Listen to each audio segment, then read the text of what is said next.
Cannes 2025 kayaknya didominasi oleh berita Syahrini di dalam negeri ya. Lagi heboh banget tuh hujatan kayak gaunnya norak lah. Mukanya mirip Elvis Sukaesih lah. Sampai ditanya ada kepentingan apa dia hadir di sana. Intinya gini guys, dia hadir di sana otomatis ada prestasi dong. Yang nggak hadir berarti prestasinya belum sederajat Syahrini gitu saja ya. Nah, Bollywood sendiri tahun ini di Festival Film Cannes tidak begitu menarik dan bersemangat kelihatannya. Dari gaun kemudian aktrisnya yang hadir, semuanya serba tidak begitu membuat jejak di Festival Film Cannes. Kita akan bahas selanjutnya perayaan Festival Film Cannes 2025 yang sempat Mimin tidak tayangkan berhari-hari karena Mimin lagi menunggu kehadiran Aishwarya Rai. Dan beginilah informasi selengkapnya.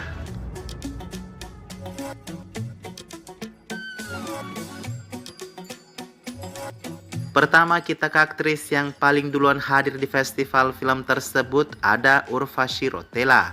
Satu-satunya aktris yang paling bersejarah kehadirannya di festival film Cannes tahun ini adalah aktris paling halu Urvashi Rotela ini.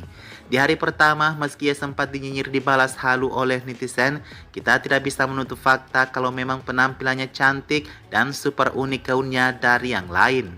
Kapan lagi kan kita bisa melihat ada burung yang bertengger di badan tamu Cannes? Oh ya, sementara itu beberapa klip yang beredar juga memperlihatkan Urvashi Rotela yang diusir oleh panitia Cannes karena terlalu lama berpose. Yang mana memang red carpet itu untuk publik bukan untuk pribadi ya.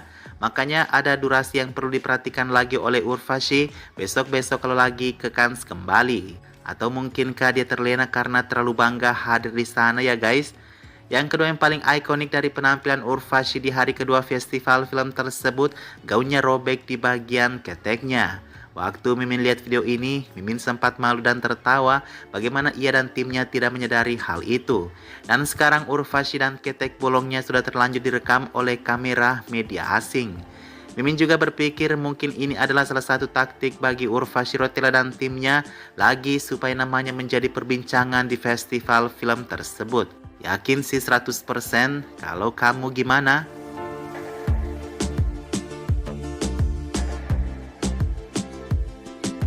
Berikutnya kita ke penampilan terbaru dari Aishwarya Rai. Awalnya penggemar sempat kecewa karena dikata Ratu Cannes ini tidak sempat hadir di red carpet. Ketika Aishwarya muncul, penggemar rame-rame mengatakan kalau Cannes baru saja dimulai. Mimin sih setuju ya, soalnya sangat tidak lengkap rasanya kalau Aishwarya absen dari acara yang sudah menjadi image-nya tersebut. Namun di sisi lain penampilannya kurang wow gitu guys. Mimin sudah sempat singgung kemarin bahwa mudah-mudahan tatanan rambut dan lipstiknya dibikin lain, tetapi kejadiannya terulang kembali. Gaun yang berwarna gading itu dirancang oleh perancang busana ternama Manish Malhotra. Gaun atau sari itu tidak begitu mencuri perhatian karena terlalu ribet di badan Aishwarya. Kalian tahu apa yang mencuri perhatian di penampilan pertama Aishwarya di Cannes? Ialah sindur di kepalanya itu. Pesannya sangat jelas di sini kalau India akan segera mengirimkan delegasinya ke 33 negara untuk berbicara tentang operasi sindur. Wah, bukannya sudah diperingatkan oleh Cannes kalau tema busana para tamu harusnya tidak boleh menyinggung isu-isu dunia ya. Mimin sih cukup kecewa kalau pesan Aishwarya di penampilan perdananya tersebut adalah untuk mengutarakan hal-hal tertentu yang sensitif. Bagaimanapun acara ini adalah festival film, bukan acara untuk mendapatkan publikasi politik. Apalagi kita tahu yang salah dan yang benar siapa dalam kekacauan yang terjadi baru-baru ini antar dua negara yang dulunya bersatu itu. Untuk manik-manik yang ada di leher Aishwarya itu, kalian boleh cari tahu sendiri di Google ya guys.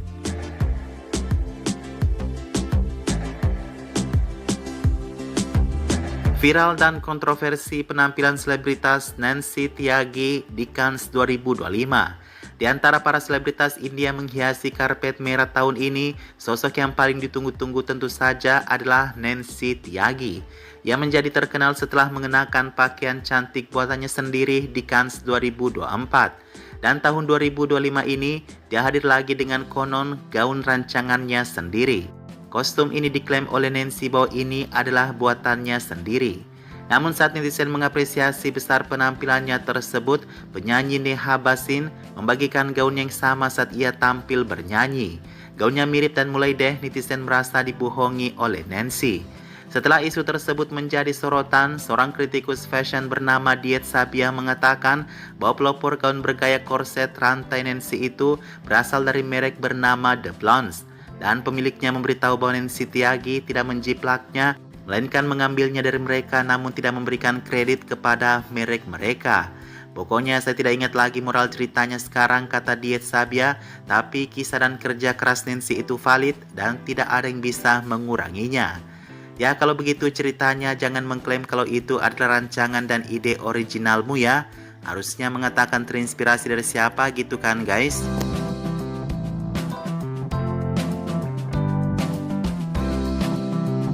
Debut Janhvi Kapoor adalah salah satu yang ditunggu-tunggu di Festival Film Cannes 2025.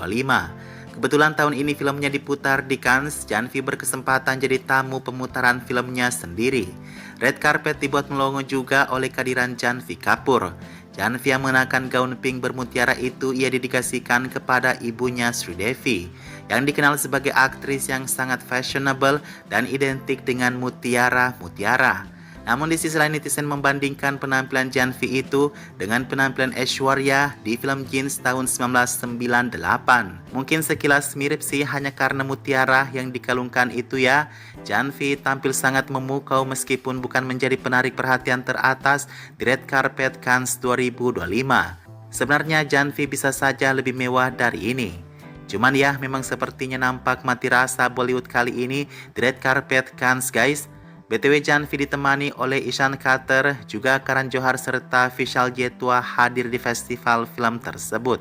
Ishan dan Vishal Jetwa masih mengenakan setelan terbaik mereka di red carpet, berfoto bareng-bareng berbaris-baris seperti layaknya memang baru berada di Cannes ya teman-teman.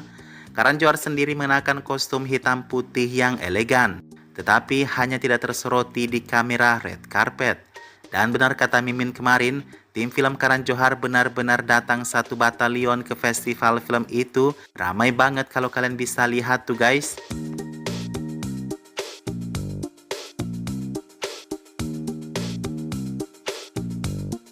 Jacqueline Fernandez yang super glamor di India, penampilannya tergolong biasa saja di Festival Film Cannes 2025. Gaun mawar merahnya sangat cantik sebenarnya, namun entah kenapa sesusah itu Bollywood menarik perhatian di Cannes kali ini. Untuk tema Festival Film Cannes sepertinya ini sih sudah sangat tepat guys. Namun gaun yang simple di Festival Cannes tahun sebelumnya justru lebih menggoda dan menarik perhatian saat itu. Wanita ini di belakang Jackie bahkan terlihat sangat mengagumi kecantikan Jacqueline Fernandez saat Cannes 2024. Jadi tidak perlulah seribet-ribet itu membawa bunga mawar yang hanya bisa menutupi keindahan gaun itu sendiri. Mungkin kalian juga setuju kalau mawarnya dilepas dan cukup hanya kalung dan gaun merahnya itu pasti bisa jauh lebih bagus. Penampilan di hari berikutnya Jacqueline Fernandez terlihat tidak lebih baik dari gaun mawar merahnya tadi. Dengan mengembang dan kerah besar, Nora nggak sih menurut kalian? Dihiasi dengan setelan gaun yang dianyam berwarna abu-abu, mungkin yang salah adalah kemeja putih yang ada di dalam itu.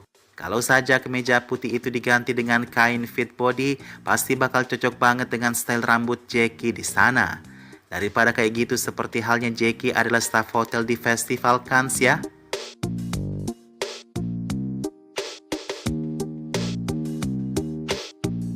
Moni Roy tampil di Cannes dengan penampilan wajah yang berbeda lagi. Kita tidak usah berbicara soal gaun yang lebih banyak gaunnya yang bagus di India, tetapi wajahnya yang tampak bengong mencuri perhatian. Apakah OP Moni Roy memang dia inginkan jidatnya seperti berekspresi sepanjang hari, atau ada kesalahan dalam OP-nya? Baru kali ini kan ada OP yang mana alisnya keangkat terus seperti memohon dengan kasihan terus-menerus. Kalau soal gaun sih seandainya kan ada eliminasi, Moni yang akan tereliminasi terlebih dahulu. Pada heran gak sih aktris-aktris Bollywood ini kalau di India mereka gayanya super glamor. Tapi tiba di acara dunia gaun-gaunnya malah kena mental duluan, tidak mampu bersaing dengan bule-bule yang jarang tampil glamor di kesehariannya. Janhvi, Jackie, Aishwarya dan sekarang Moni Roy. Hanya Urvashi yang walaupun halu gaun kansnya super menarik perhatian. Tatanan rambutnya juga selalu terbaru dan bisa diterima oleh mata kita. Mimin harus akui Urvashi adalah bintang Cannes 2025 dari Bollywood.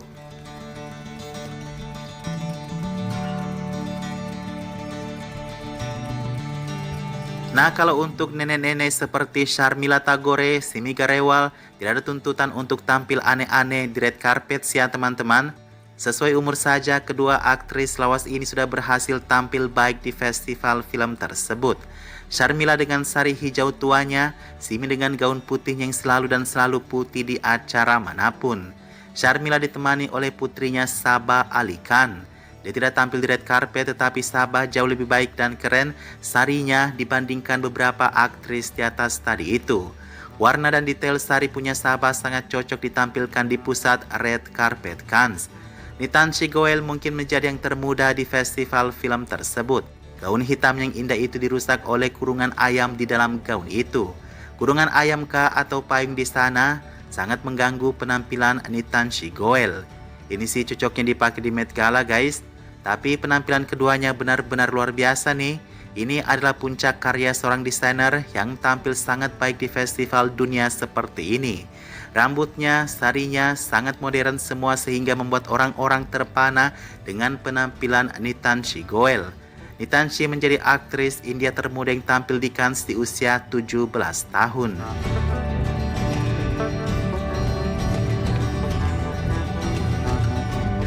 Sama seperti Syahrini, Urvashi mendapat pertanyaan besar dari para netizen. Dari mana ia mendapat tiket ke Cannes masih menjadi misteri. Kalau sekarang menjadi jelas Syahrini hadir karena akan terima salah satu penghargaan. Nah, Urvashi, kira-kira ada siapa yang mengundangnya ke sana ya? Sama juga dengan beberapa selebriti TikTok India yang hadir di red carpet Cannes. Banyak dari influencer India itu tidak dikenali oleh orang-orang, mereka datang dari mana. Lama-lama standar festival film Cannes menurun dan cuma jadi ajang para tiktokers India nih. Warga India sendiri tidak setuju tiktokers itu pergi ke Cannes tanpa maksud apa-apa. Mereka juga tidak tahu para seleb tiktok tak resmi itu, apalagi kita di sini ya. Kata selebgram atau influencer hanya membuat Kareena Kapoor menjadi muak.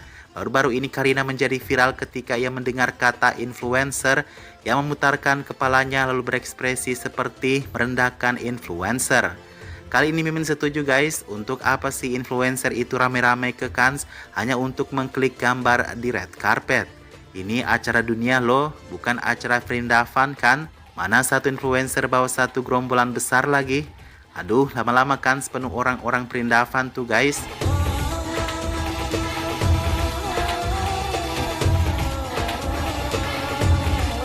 Guys, kalian Mimin kasih bonus kontroversi Syahrini di Cannes ya. Syahrini ramai menjadi perbincangan setelah melenggang 2 kali di red carpet Festival Film Cannes 2025 pada 15 dan 16 Mei 2025. Ia mengklaim datang ke ajang tersebut untuk menerima penghargaan Outstanding Achievement in Entertainment, Influence, dan Global Cultural Impact. Saya datang ke sana untuk menerima penghargaan bergengsi dan luar biasa dari UNESCO melalui platform Listen to Her Parole, tulis Syahrini dalam unggahannya di Instagram. Namun baru-baru ini UNESCO menegaskan tidak terlibat dalam pemberian penghargaan tersebut. UNESCO tidak terlibat dalam pemberian penghargaan pada acara di Cannes yang dimaksud. Tulis keterangan UNESCO Regional Office di Jakarta kepada cnnindonesia.com. Ajang penghargaan itu didukung Guila Clara Quesos, seniman Prancis yang juga merupakan penerima UNESCO Artist for Peace. Guila Clara Quesos menerima tugas advokasi itu pada tahun 2012. Berdasarkan penjelasan tersebut, UNESCO menilai penghargaan Syahrini itu lebih tepat jika disebut berasal dari USC lewat Listen to Her Parole, alih-alih dari UNESCO seperti yang tertulis di media sosial pribadi Syahrini. Mohon maaf kalau Mimin tidak bisa bahasa Perancis ya guys.